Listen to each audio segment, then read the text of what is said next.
In this mechanical age, we have lost our sense of belonging. Rituals give us that sense of belonging, whether it's otherworldly or reality, invoking an inner power and strength. How different can two images be when they're taken at the same time of the same subject in the same location with the same lighting? What's the only thing that changed between the images? The photographer. All artists, whether we're conscious of it or not, imbue our work with our own style, not through affectation but through something deep in our artistic DNA. The final images are so very different, so unique because of the creative vision of each of us. For this collaboration, we wanted to show how much of the work is down to the 3 pounds of grey matter behind the camera. Photography is our ritual, so adding our own practices to the history of ritual, another cycle in the feedback loop. My name is Karl Dmitri Bishop. I'm a photographer and visual artist. With music and commercial photographer Matt Widgery, we are proud to introduce Ritual. In what sense would you say that we need rituals? I think rituals are a basic human instinct.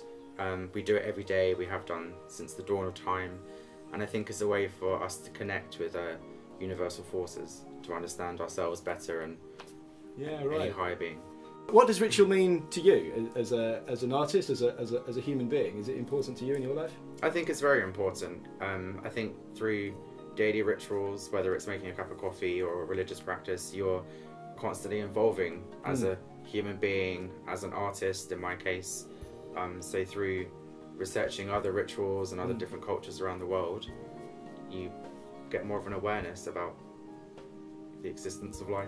How would you describe your art because you describe yourself as a photographer and a visual artist, don't you? I mean, you're both, which is... Yeah, I feel like I'm cheating a bit if I say I'm a photographer because I guess it's more visual art, or like a performance art. So I don't do much editing on the computer. Most of it is performance in front of the camera. So what you see in the picture is actually before you, what happened, not on the computer. So I'm like digitally put all this other stuff in the photo. Yeah, right. But I think my work is about connecting with nature and trying to go back to our roots and trying to bring back a bit of that into the work, connecting with like the materialistic things that nature provides. I like to have like a timeless sort of effect, so you can't quite place where it is, what planet is on, what existence is on, what time it is. And India is a big part of me. I love India. I do joke that I'm actually in a relationship with India.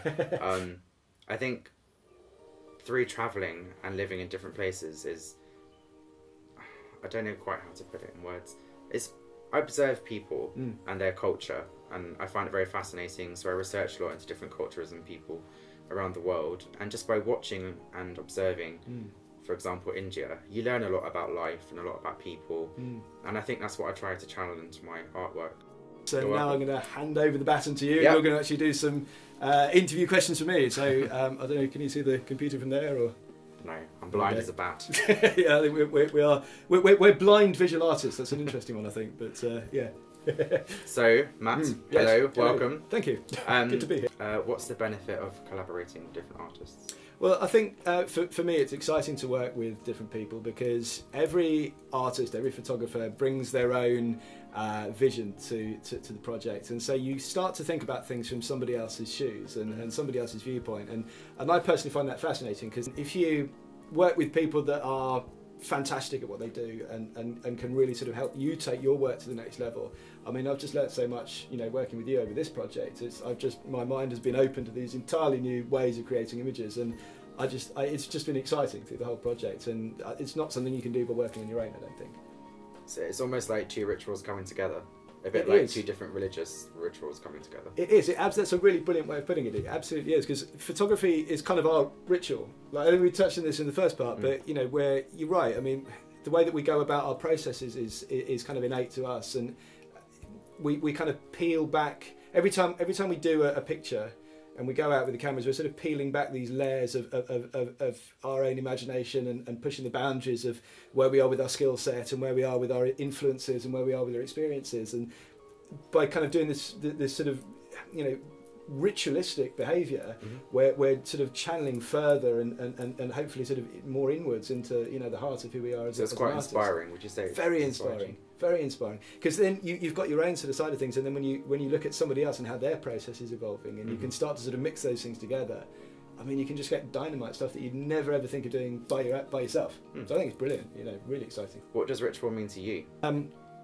I come at this from various angles, actually. I mean, personally, I mean, those of you that follow the channel know I used to have a big problem with drinking, and that was quite ritualistic in the sense that I'd get up every day and drink.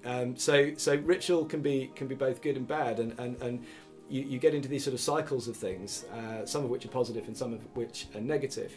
And I find, interestingly, that in my own personal life, my photography has almost become a substitute for my drinking. It's something I'm very obsessive about, and I do to the nth degree. I'm always thinking about it every waking moment, and I dream about photography and things like that, which makes me incredibly tedious to talk to, but, you know, unless you're another photographer. But it's something that is very much in my psyche to be ritualistic, to be sort of, I guess you'd call it an addictive personality, but addiction and ritual I think are quite close in that sense. And to move from something that is negative to something that's positive, and do something which allows that repetition to become this sort of engine to drive something positive and to drive creativity is really important. I think on the broader scale of things, I'm fascinated by ritual as it, you know, like we talked about in your part of the interview earlier, how it relates to cultures and how societies need these kind of anchor points in them in order to kind of get a sense of belonging and of self and of placement in time and in history.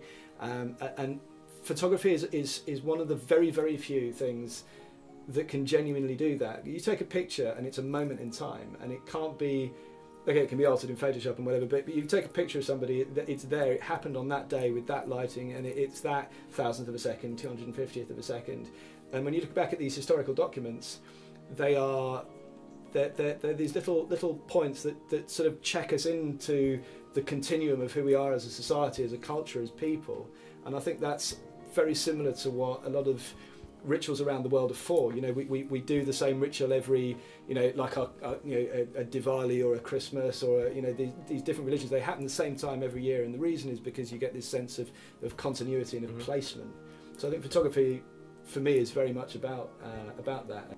Well, thank you very much, Matt, for having this little chat with me. Hey, you're more than welcome. Great stuff. So those of us, thank you very much for watching our video. For those people that are interested in looking at this, we've actually got the project is now live. It's on the internet.